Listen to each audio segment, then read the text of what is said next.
Gabungan petugas lapas, BNN, dan Kepolisian Resort Blitar Kota menggelar razia di rumah tahanan kelas 2B Blitar. Selain menggeledah seluruh ruangan, petugas juga mewajibkan semua warga binaan menjalani tes urin. Dari razia ini, petugas mengamankan ratusan berbagai jenis alat berbahaya.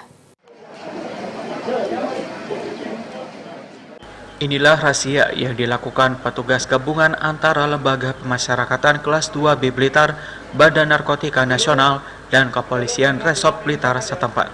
Puluhan petugas langsung memeriksa seluruh ruangan dan sejumlah barang yang dicurigai sebagai tempat penyimpanan narkoba.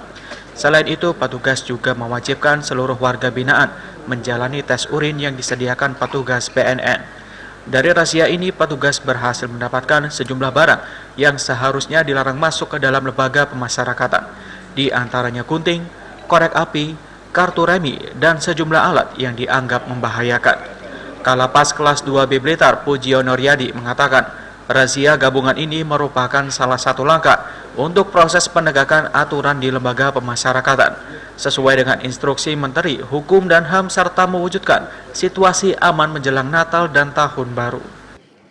Untuk membersihkan peredaran narkoba dengan bekerja sama pihak kepolisian untuk membackup kami dan BNN untuk ada kegiatan urin apabila nanti terdapat hal-hal yang kita curigai. Kami akan tindak lanjuti, kami akan proses, kami akan naikkan kasus lagi sesuai nanti bukti yang kami terima setelah dites urin dan barang bukti yang ada. Sementara itu, dari tes urin petugas tidak menemukan satupun napi yang positif menggunakan obat-obatan terlarang.